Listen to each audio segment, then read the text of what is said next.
life and riches. It's all about imparting what? It's all about imparting life and putting smile in the faces of others.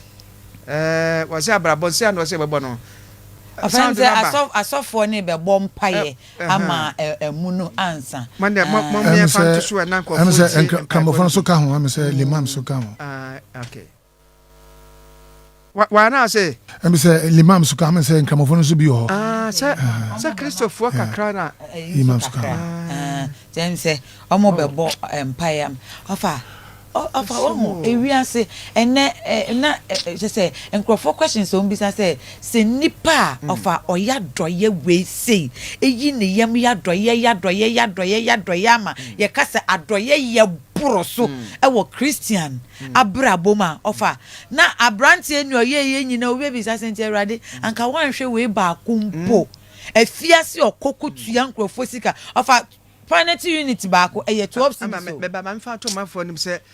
Sound the more courses here now. Yeah, feed no their mamma said about sound no be a they said the empire na one more airborne, a shop for na imam for and now one more airborne pie their mano. The name country a true call loan, our Newcastle no, and we're doing by Premier League, and Mrs. Sanity, the Ammonian loan bill, and no more torn one casa, a man of permanent pitches. Boss sounding about Mama and corner in Kutin by Bonibi. Compassion to your people, especially the family of the late Christian Atsu and all Ghanaians in our sorrow. Be our refuge and our strength to lift us up from the darkness of this grief to the peace and light of your presence. And as always, we make our prayer through Christ our Lord. Amen. Let's pray. أعوذ بالله من الشيطان الرجيم. بسم الله الرحمن الرحيم. الحمد لله رب العالمين الرحمن الرحيم مالك يوم الدين. إياك نعبد وإياك نستعين اهدنا الصراط المستقيم صراط الذين أنعمت عليهم غير المغضوب عليهم ولا الضالين. اللهم صل على سيدنا محمد وعلى آله وأصحابه ومن والاه. اللهم الطف بنا في تيسير كل أسير فإن تيسير العسير إليك يسير ونسأل التيسير في الدنيا والآخرة. اللهم رب الناس أسف الباس اشفه وأنت الشافع لا شفاء إلا شفاؤك شفاء لا يغادر سقما. إنا لله وإنا إليه راجعون. إنا لله وإنا إليه راجعون. إنا لله وإنا إليه راجعون. سبحان ربك رب العزة عما يصفون وسلام على المرسلين والحمد لله رب العالمين. آمين. This is Angel. Dear Lord, 2.9. we continue to pray for all sportsmen and women of our nation scattered in other parts of the world, especially our footballers.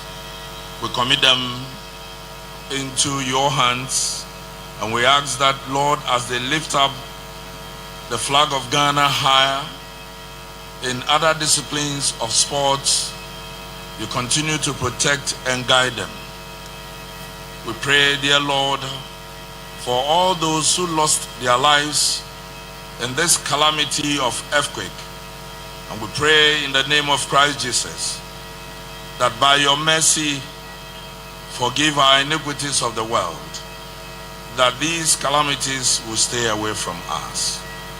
We pray, O God, that you receive the soul of your son, Christian Atsu Chasam, whom you have called to your eternity, in the name of the Father, and of the Son, and of the Holy Spirit. Amen. This is Angel 102.9. Thank you very much, the clergy.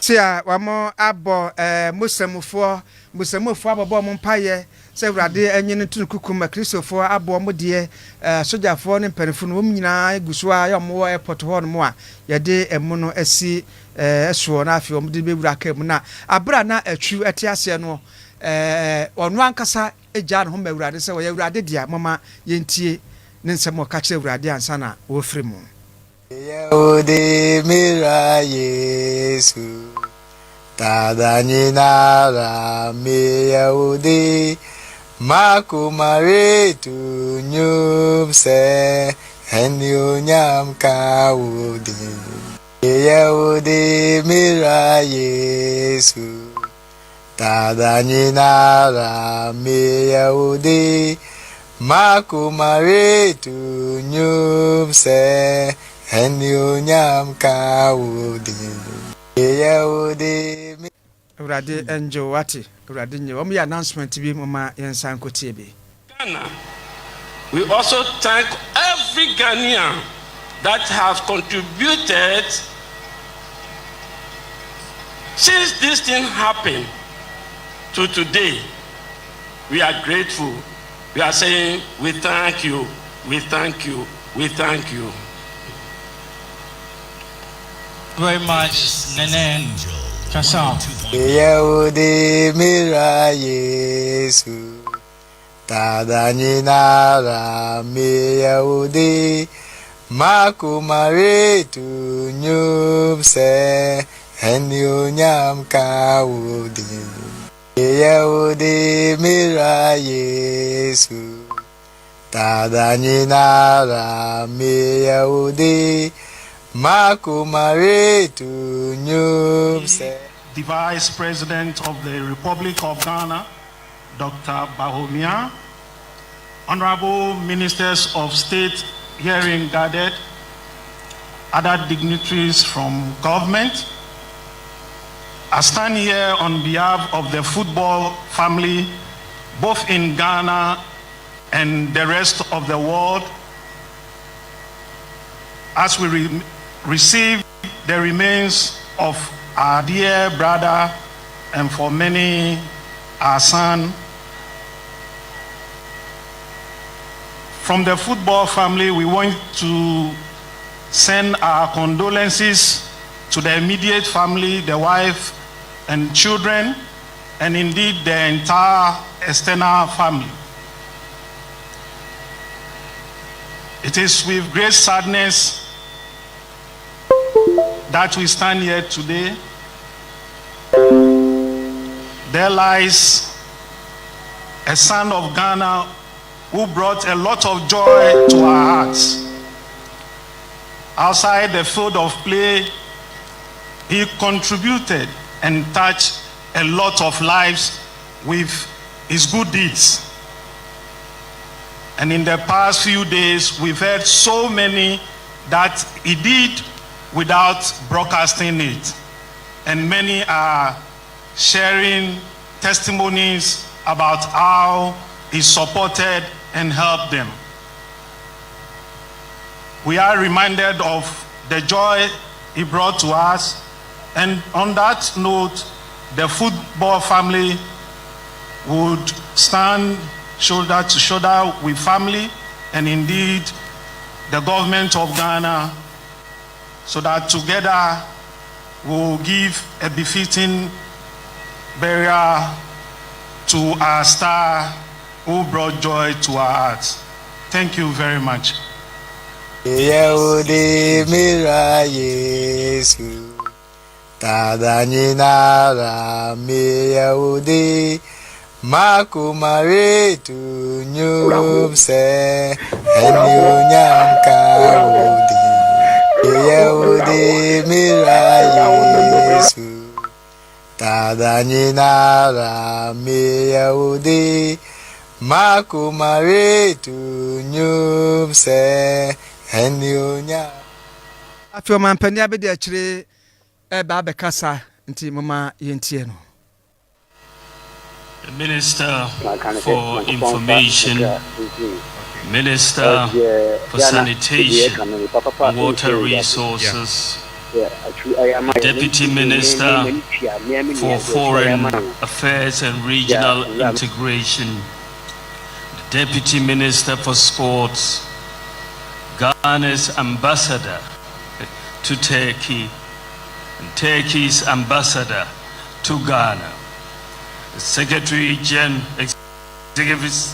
General of the Ghana Football Association and members of the GFA, Nene Twasam and members of the Twasam family, distinguished ladies and gentlemen, the security forces, members of the press, and Ghanaians who are listening all over. It is a very sad day that we are here to receive the mortal remains of our brother, our son, our husband, our uncle. The tragedy that occurred in Turkey about a week ago is one that was devastating, and we anxiously and nervously prayed that our brother Christian Atsu would be found alive. We hoped against hope. Every day that passed, we prayed and prayed.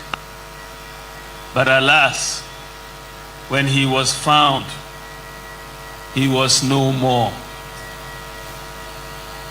I'd like to take this opportunity on behalf of the President and the government to extend our sincere condolences to the Chwasam family. Atsu's twin sister and his brother accompanied him from Turkey home. I'd like to extend my condolences to all of them and their entire family for this deep loss.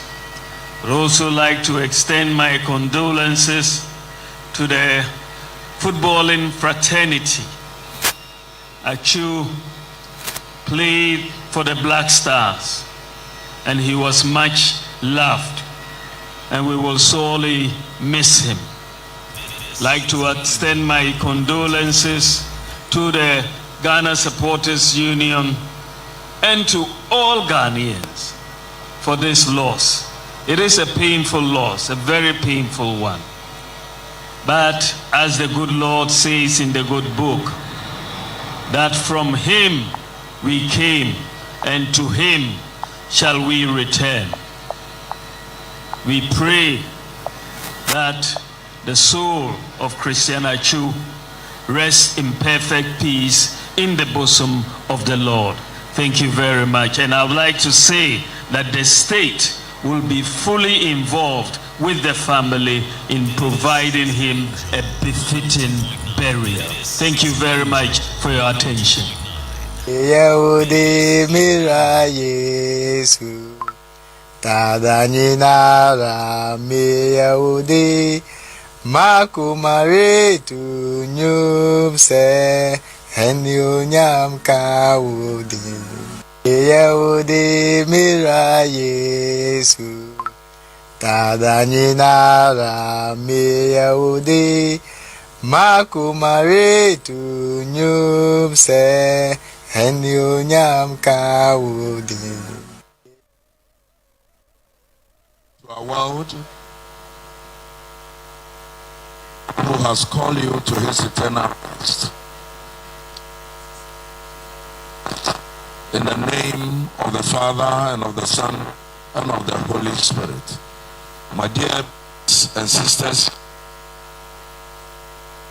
Jesus Christ, of the Holy Spirit, wipe away the tears of our eyes and strengthen our faith in this difficult time. Through Jesus Christ our Lord. Amen.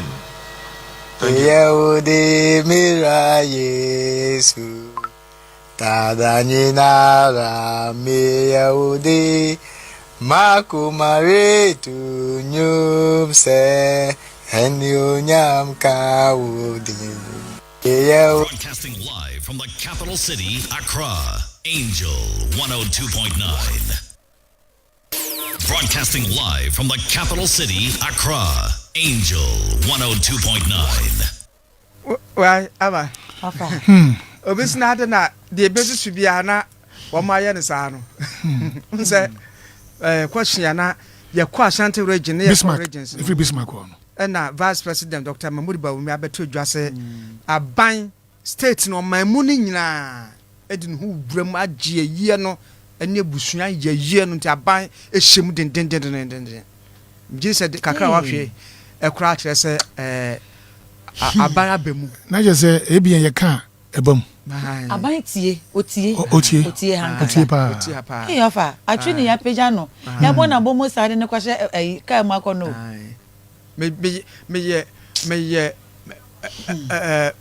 me manu odupa ho of course minimum nyene manu ye dupa de ibu hor ma menka na wo ka so abenti me the best me the wo ho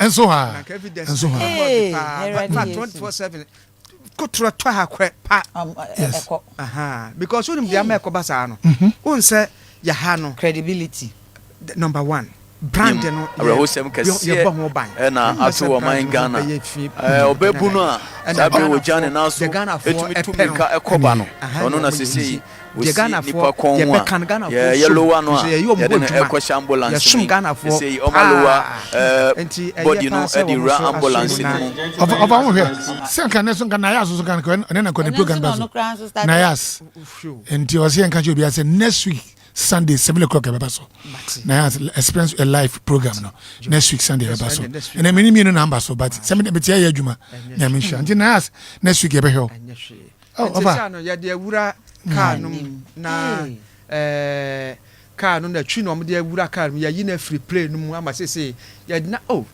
car boot offer first class not the coin boot car boot Mama ka sit atu ono mo de awura fa boot o de asiso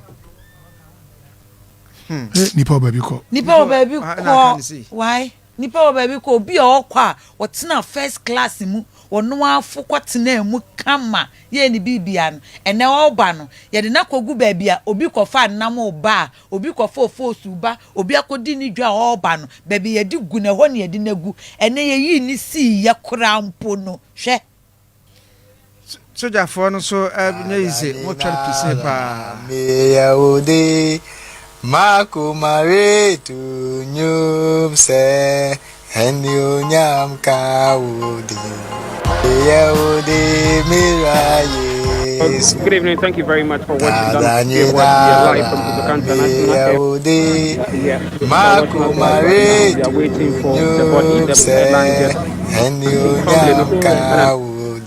Sabri omutena haya omo change ya sore kakra na airport kwa mama ya sore we airport kwa ya nyanja busuafo eni aban mo for mapenya bi de tie bambo jumayefo eno manfo ya mo kwan close friends and relatives na mo kwa mo chumina na mo hwe no na ama utie wonim de ama me bo twinwum no bebre sa no no fa utie ne lance na nwom no ho Dεαd wase dada nyina me ye wodia enti dada nyina ne enna wawu a wo hyada kam no ka ho oyerade dia asasam no a enwum na boy no to ye no serious okay serious ejasem kuto ensam ni mu odu no nwum no mu odu pa ne nwum wase dada nyina won se ye ne aye ne ye ti ase no ye dan so ti ase yesu dendendre hwe kwafo ti ase enye but ono what ase wase dada nyina am ye wurade di what dey me depa na enyam na mbu atan but me wa wure shempa sa wurade beje no Yesu tada nyina ra me ya ode makumare tu nyumse henyo nyam ka ode ya ode mira Yesu tada nyina ra me ya ode makumare tu nyumse henyo nyam ka ode ya ode mira Yesu tada nyina ra me ya ode makumare tu nyumse henyo nyam ka ode ya ode mira Yesu tada nyina ra me ya ode makumare tu nyumse henyo nyam ka ode afe yademo akọ airport wiemshana ba besi yayi emu na firi wiemshen mu ama ya sɔre kakra de amana kwaba ye kwa busuafie yensam twireni ba konso ewo abusuafie ho Eugene Oseberma nti afide de mu free airport ne de mu akwa busuafie se na busuanso ebeso efunu no mu you akwa babio kwajo mamela ase to asufira busuafie mesa adawase biem na ye area report ayede ema your listeners your viewers ana abusuafo ene edemo a wodom ewo obojo ene madina empeso nyina etwese yede hye no ebebrayen emom okan ho de na so na mu so eso ni ema yen na abesia becheja jo na ka epo behwe nanim ewo obojo ha ene madina mpatam ha nyina no wobra plane no ebelande ewo Kotoka International Airport eno na signal no enya baye no talking of percentage from the scale of preference no the dona na wo mo etutu wonum cars etu won emoto just a nipa nima for baye okada for taxi drivers yango wonum nyina be pack ye na wo twem won nyina dane ye esa airport wonum ha no esa ebeye di na tension eba airport won kojo wo ebra wo yi amu no ewie ye na wo hwa ne mu say ata ebia wode ereba abusuafie ha no na sa de wo pe no etododo na sa etane ye efa ba biom just some few minutes get the report ebe ye no na wo nyina ensa so free efia afa akobiom na information no ekire mu efe ye dictate ye na empefo hye emu no wo re nim say akwade ebeba abusuafie no anya fa ama no abdane enti wode no ekwa akwhye mortuary said abusia ene Ghana Empire for Footballer Associations no womo akọ adwenkro emunom enti se wanya elfa no emma abusuafie ha na wode no ekọhye mochre dia ende na wotena ahomache ko obesai aba na street no mu da so yegina ewo obojo ha ye free abusuafie ni kakra aba na nyira aye ajajo ene ekomodia Ghana for abese nyina womo edi ede efa yandehye Atsu Twasam Sabri Asemi Akwai Ayroho FM. Sesia Adia Kwa aye latest news in town Angel ye breaking NSM. A taxi driver for truck driver for Yango ene waba for na ye nimba bia omo ekwa sa adie omo kwa nya abrantian pictures and omo de titare omo eka asemu bonnet so na wode efa ekwa eso obi a wo tupai anase ono di ni djuma ewo obojo empata ene madina eho no se wo foka no bim na se sticker no etale ho kwa dia ya nyu sika se e taxi ena wo de efru akoda bia ni nyina ene se Atsu na wote afe no e yadoye ena na wo ye wu akon wo mu esua e de efru no eho a se empo no obeje obi kwa de se wo no wa force driver no antana waje ene ayade ayefefe ewa bia ha eno so no ye bruki e de ama your listeners ene your viewers enti abusuafi ana ye tefiti ewiabra ebeti enwunumo na ye twasa ye nua no na bu wode ebeba na ade no asesa na de ekwakose mochre no emrantie se wo free akwa eno no wanti ase emu eda so ewo ha de nemo ododo na ena wono mo asai aba airport wona ofro so ekire mu efe wo kwa na ko duedue mu ebi mo ebusa se mochre be anase hospital be ena wode no ekwa akose na wakọ na so enam security eme wo mo ensamo entinom womo ama won ehu yemmo the Ghana Police Service no abaso yemmo the Ghana Armed Forces wonum abaso ye security agencies no wonum aye adwuma pa ewi abra yemmo ha na abranten amu no emedru yempo no kwajo womo yema ne ye papa otu emranten efo ebedru amunya botre anigye no de ayroho no de nanso ni nyina yehwese yekokeka ema papa ekwaje trade eti enye dictate yese yenya mfama efie na emom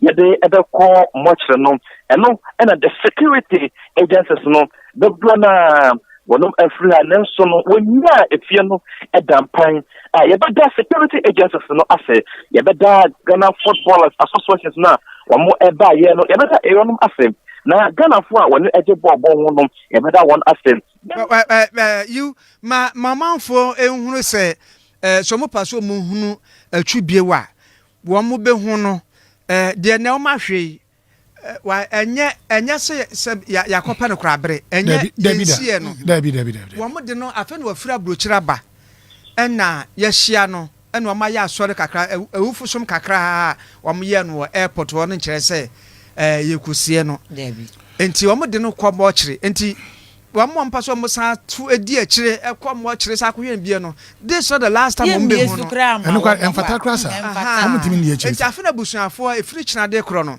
abusua ene aban ya ba betena se no ma hyehyɛ date ya ye de be ye no enu de duru ho no mo a wo mbesa de mu na afiri mo kyeraba na ya bededa no enu no bia betimi asan akohwe ne bia command the last respect enti and of anim say angel so wa he said de ne ya ye ne fefe ma sa ene ye beyi am obia nso enya bia hwe ne ye beyi na afi mo kyere ho aba ba bia de ne bekọ ba bia bekọ akosie ni nyina no ye ne de akire said de ne ya ye a wanya bia hwe fide wa na nra aboboso a abesi na ye yi ni si ye nyina wani de akire sa pepepe ene ye beye e de amonto obi anka na komanto ne yem sa na tie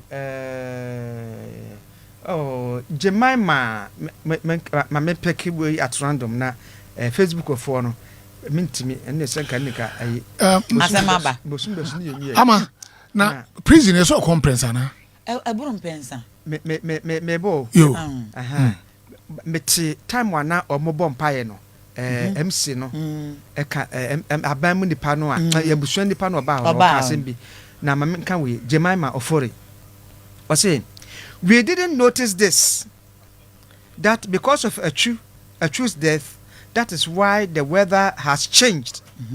Because we were in almost getting it ending of February, but the Harmattan has come back. Yeah. Indeed, it shows, I mean, continue. It shows a great and a good legend had been lost. Yeah. Rest well, bro. Was it suddenly we ma done na one say a true we no cry no we ma done have you seen Harmattan in February before? No. And no for me can say me say nkane mampani fifi atamo se wuye no na me hu se wie masakra sa enra ebra ofa no pa no ebeto abonten se yenua be ma atwu twasam ye hu na mu ama Ministry of Foreign Affairs de krata ababonten asisudian ofa enra obi abeka no kora ewie mu sakraye opani si den ye betena se ye yesisu bi ofa omo afrefi Italy omo afrefi Germany nyina ka edi adanse ka se ampa enye Ghana nkoa baby ase Atsu ekofa ye bia no ewiem sakra ma hu se bibi asi na bibi na asi no enya de ketwa na ya hwere a na di adanse se February pa ko ending wo kina ye 20th and 19th no na hu se abrante ni wo no yade akwachiri ye besan ma Daros aye ye mfa ko wie kra ewo airport hobio na Daros akwa babio say ya tam Atsu de no ko prepare mai kra bonto fa mai de asi hobio evera sene tie no ha no mo enye izekra onisuo nko a na entontin de ye ne the General Secretary of the Football Association Edin Komo. It's any say, Amampina Media Chi say, Yabama Atsu be fitting barrier. I'm joining the FNO, and the FNP food in Komo. Minting some more to do.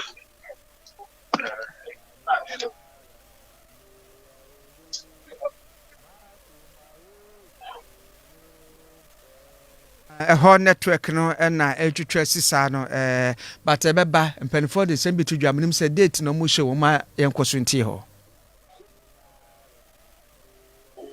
that was as wo man kasa kura mo ye wo mo enya problems wo network afamti wo ben ho de wutie de mo kanu a na ekire no so de amayen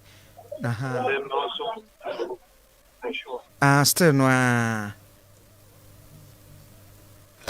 Chita FC Afedie who have direct relationship with him and they are grieving. We need to offer comforting hands to them and then also to ensure that as peaceful as it was, we would go through his burial as peaceful and befitting. And then when we finish, other things will follow. For now, I think that is the immediate thing. Thank you very much. Thank you so much, sir. I think we only caught a tail end of your interview, but we are live on GBC News and all. GBC for so asum. Yenu GBC for so asum. Na afi yenye na. Feeding so be afa feeding be yes of course. Na wa unim bibi. Yeah. Tama na GF pani ne kasa no ho. Waka bibi fa Christian Atsu ho. Onse enipa ni bi o mo ya doye a this will be ehunu. Se makoche ama bra kwa makoye makoma wo say Nicolas Kudu of na camera di na chi na ye say utie no a waso wa papa be brey a onka debi wa ya doye o ma adoye no kakra na ye hu no it was coincidental to say na wa koye ne bi enipa bi hunu ye na wo mo ade piepie o atwa be say e de bo onso so wa nipa bi na be fa no so bien koye say mayen but do no anka se firi na kuma mu say obi wo kire no wa ha makoma nsika obi wo kire no makoboa no obi asi makoboa no yentimi nkan afa eno kwade it's not just say wonam ho no ho wo say abibifo ye so ba ne ye kwan the type of how do I to be hwehwe ni mu kakra hwehwe ni mu ani ye nya atwom ho hwe kwan ye fa so ebu aten wonum say senka Atsu wa ye sofo bi na de bia wa bokole kuntan na bible shen motom de bia kade de ko bia be hu say oh say na we nyamsum but we footballer enti wa the perception is that we are branch bi on na ma wa oginani but inwardly hwe ni mu hwe de oye otimi ya papa enkofu hu me in the feel no compress anymore enkofu ka fa no in the feel no go 3 times it's more than 3 de wonu mu no yet enu ye 3 enu kra no of enu kra no me kan je why e say enu no because okko through crime check foundation into crime check foundation no eno no mo he had no option covid buy e ginam na duefie so omo enhia Christian Atsu Twasama of Ankensa one prison and yes obi say ankanhwe yi a covid betia te sesi ho because mattresses are not better so kra na ye den nanso abranti or the mattress ko or the aduane ko or the sika ko or the nro ko doctors no wasoa ko na yakwakoye test ahoro for na mo hwe ye time wa Christian Atsu wa ne Cristiano Ronaldo 77 na wa said wa three on na ho no na America no we Ghana Blasters ni Portugal na send the Christian Atsu wo si G ball no a wa three si wuro to na ka no na number bi kura Atsu the ball no kok da ne ho how che ayi 77 no 77 na me kai 77 so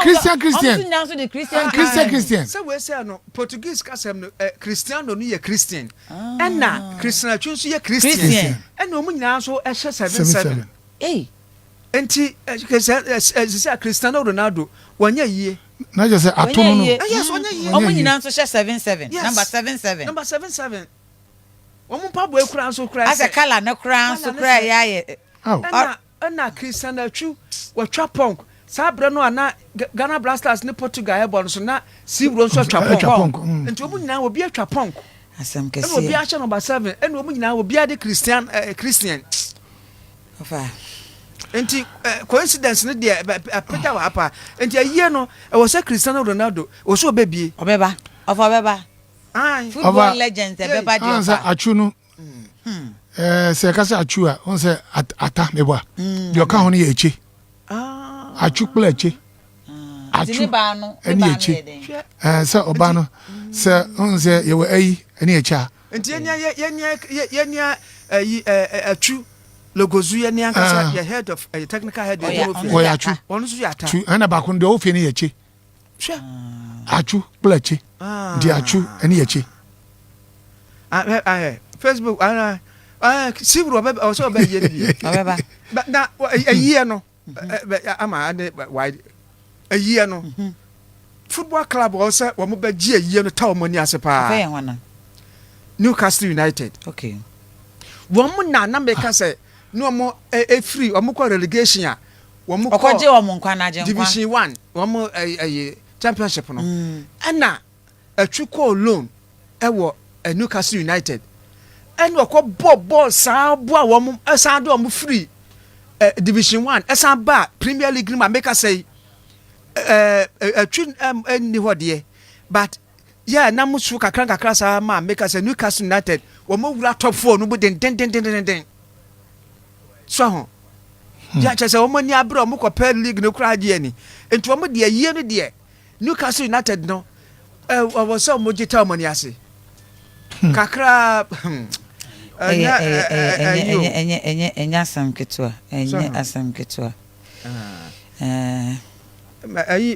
I'm say le true Joyce is Atsu fear Atsu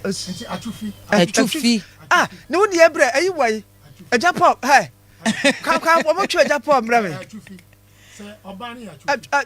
a Japan bra someone so I also yeah onza he na be confused say ba Atsu na che na ba oba ne be ma dia nti Atsu eni Atsu fe Joyce kra am say the bre we bia le True Joyce ana ayi so ni kwate na ayi plecha so de we kwate breeze plecha Emamienu ayi plecha nti mamienu ayi ene cha ayi mamienu nti Atsu ba ko na se bema dia ayi eche oba dia Atsufe nti Atsu sister ya wodi efunu mu de na Atsufe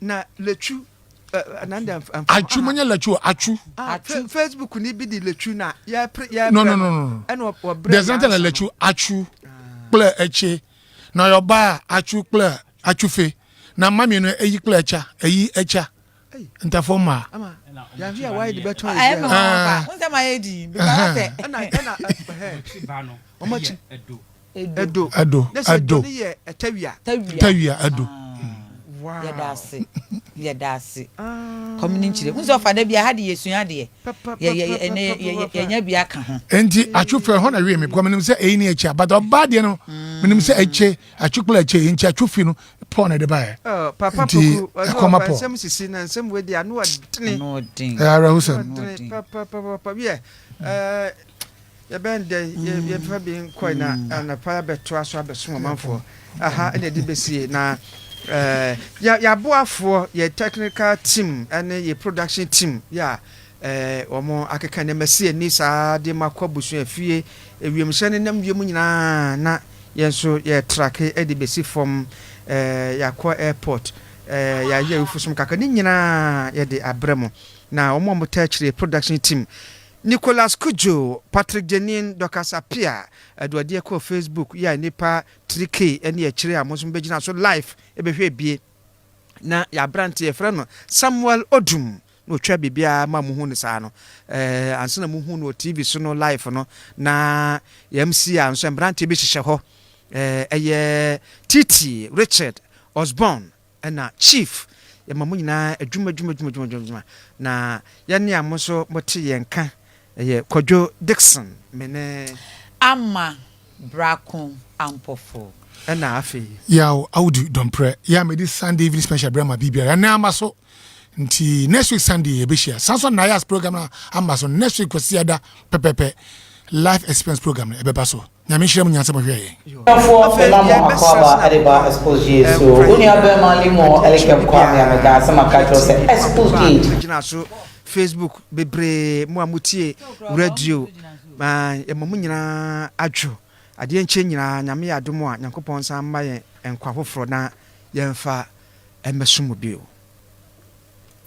Broadcasting live from the capital city, Accra, Angel 102.9. DJ Joy na yeje mu de amano. Broadcasting live from the capital city, Accra, Angel 102.9.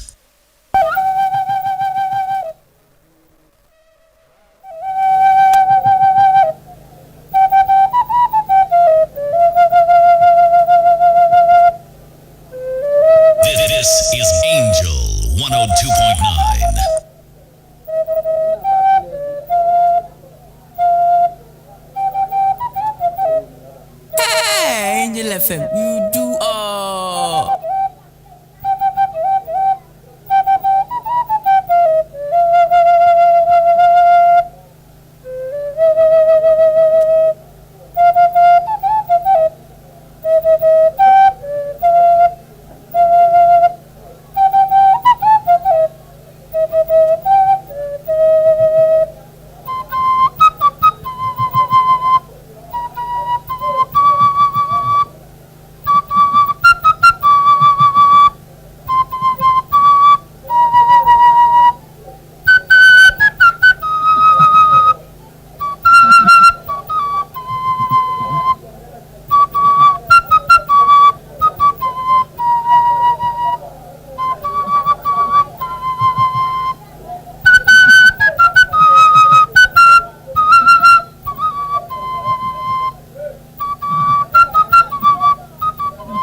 FM, you do